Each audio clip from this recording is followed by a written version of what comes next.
প্রয়োজনীয় সংস্কার শেষে দ্রুত জাতীয় নির্বাচন, ফ্যাসিবাদ বিরোধী সব শক্তি ঐক্যবদ্ধ থাকার বিষয়ে একমত হয়েছে বিএনপি ও ইসলামী আন্দোলন বাংলাদেশ।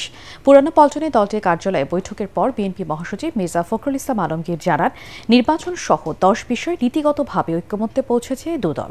কামরুজ্জামান রাজীবের রিপোর্ট। সংস্কার, জাতীয় নির্বাচন আর ফ্যাসিবাদ বিরোধী ঐক্য ধরে রাখার ইস্যুতে এবার জোটের বাইরে থাকা ইসলামী দলগুলোর সমর্থন আদায়ে মাঠে নেমেছে বিএনপি।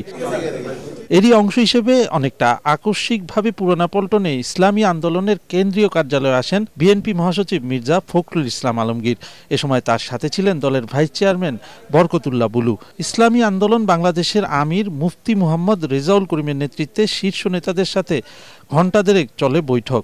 পরে যৌথ সংবাদ সম্মেলনে বিএনপি মহাসচিব জানান, বৃহত্তর স্বার্থে পরস্পর বিরোধী অবস্থান না নেয়ার বিষয়ে ঐক্যমত হয়েছে দু দলের মধ্যে। ন্যূনতম প্রয়োজনীয় সংস্কার শেষ করে দ্রুত সময়ের মধ্যে সুষ্ঠু গ্রহণযোগ্য নির্বাচনের ব্যবস্থা করা, দ্রব্যমূল্যের ঊর্ধ্বগতি রোধ এবং সকল অধিকার বঞ্চিত মানুষের অধিকার প্রতিষ্ঠা করা, আইন শৃঙ্খলা স্বাভাবিক করে নিয়ে আসার ব্যবস্থা করা।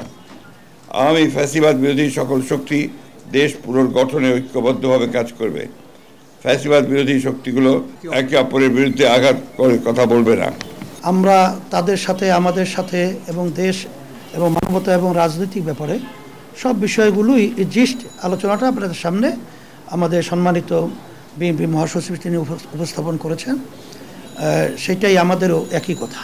সঠিক প্যাড আর সঠিক তথ্য দিয়ে ইস্যু সামলে নিব এক হয়ে। Monalisa sanitary napkin. Mirza Fakhrul জানান, আধিপত্যবাদ, সাম্রাজ্যবাদ মুক্ত রাষ্ট্র গঠন এবং ভোটাধিকার সহ মানবাধিকার রক্ষায় জাতীয় ঐক্যমত গড়ে তোলার পাশাপাশি ভবিষ্যতে ইসলাম বিরোধী কোনো সিদ্ধান্ত না নেওয়ার বিষয়ে বিএনপি তার অবস্থানের কথা জানিয়েছে। ইসলামী শরিয়া বিরোধী কোনো সিদ্ধান্ত নেওয়া হবে না এবং ইসলাম বিরোধী কোনো কথা কেউ বলবে না। প্রশাসনে এখন বিদ্যমান আওয়ামী ফ্যাসিবাদের দোষরদের দ্রুত অপসারণ করা। খুব বেশি সময়টা না নিয়ে 1 বছরের মধ্যেই সুন্দর একটা জাতীয় নির্বাচনের ব্যবস্থা করবে, এটাই আসলে মূলত আমাদের কথা। আগামীতে যাতে আওয়ামী লীগের মতো ফ্যাসিবাদী শক্তি ক্ষমতায় না আসতে পারে সে বিষয়ে ঐক্যবদ্ধ থাকার অঙ্গীকার তুলে ধরা হয় যৌথ ঘোষণায়। কামরুজ্জামান রাজীব, এটিএন বাংলা, ঢাকা।